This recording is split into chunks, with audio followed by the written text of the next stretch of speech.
ನಿಮ್ಮ RSS ವಿಶ್ವ ಹಿಂದೂ ಪರಿಷತ್ತು BJPಯ ನಾಯಕರು ನೀವು ಹಳೆಯ ವಿಡಿಯೋಗಳನ್ನು ನಿಮ್ಮ ವಾಲಲ್ಲೇ ಉಂಟಲ್ಲ ನೋಡಿ, ಇದು ಜಗತ್ತಿನ ಹಿಂದೂಗಳ ಅಸ್ಮಿತೆ ಅಂತೇಳಿ ಭಾಷಣ ಮಾಡಿದವರು ನೀವೇ ಅಲ್ವಾ? ಜಗತ್ತಿನ ಹಿಂದೂಗಳ ಅಂದಮೇಲೆ ಎಲ್ಲರೂ ಆಯ್ತಲ್ಲ. ಕಾಣಿಕೆ ಕೊಟ್ಟ, ದೇಣಿಗೆ ಕೊಟ್ಟ ಹಿಂದೂಗಳ ಅಸ್ಮಿತೆ ಅಂತ ಹೇಳಿದ್ದೀರಾ ನೀವು? ಇಲ್ಲ. ಆಯಿತು, ಅದು ಬಿಡಿ. ನಿಮಗೆ ನಿಜವಾಗಿಯೂ ನಿಮಗೆ ಆತ್ಮಸಾಕ್ಷಿ ಹೇಳುವುದಿದ್ದರೆ, ಅಯೋಧ್ಯ ರಾಮ ಮಂದಿರಕ್ಕೆ ಮುಸ್ಲಿಮರು ದೇಣಿಗೆ ಕೊಟ್ಟಿಲ್ಲ ಅಂತ ನೀವು ಘೋಷಣೆ ಮಾಡಬೇಕು. ಒಬ್ಬನೇ ಒಬ್ಬ ಮುಸ್ಲಿಮರು 1 ರೂಪಾಯಿಯೂ ದೇವಸ್ಥಾನಕ್ಕೆ ದೇಣಿಗೆ ಬಂದಿಲ್ಲ ಅಂತ ನೀವು ಹೇಳಬೇಕು. ಇನ್ನೂ ಒಂದಿದೆ, RSSನ ಗುರು ದಕ್ಷಿಣೆ ಕ್ರಿಶ್ಚಿಯನ್ ಮತ್ತು ಮುಸ್ಲಿಮರಿಂದ 1 ರೂಪಾಯಿ ಈವರೆಗೆ ನಾವು ಸ್ವೀಕರಿಸಿಲ್ಲ ಅಂತ ನೀವು ಹೇಳಬೇಕು. RSSನವರಿಗೊಂದು ಸಮಸ್ಯೆ ಇದೆ, ದಾಖಲೆ ಇಲ್ಲ, ಹೇಳಿಬಿಡುವುದು.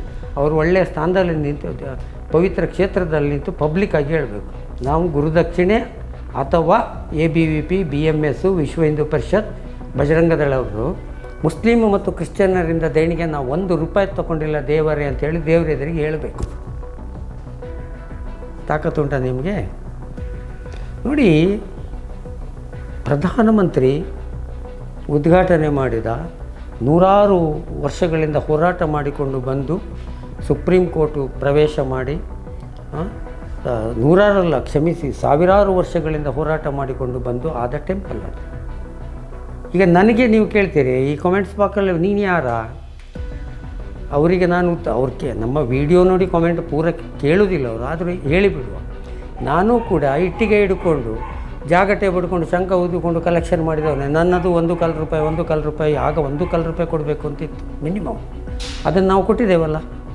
ನನ್ನಂಥವ್ರು 1000 ಜನ, ಲಕ್ಷಾಂತರ ಜನ ಕೊಟ್ಟಿದ್ದಾರಲ್ಲ, ಯಾರು ಕೇಳಬಾರ್ದು ಅಂದರೆ?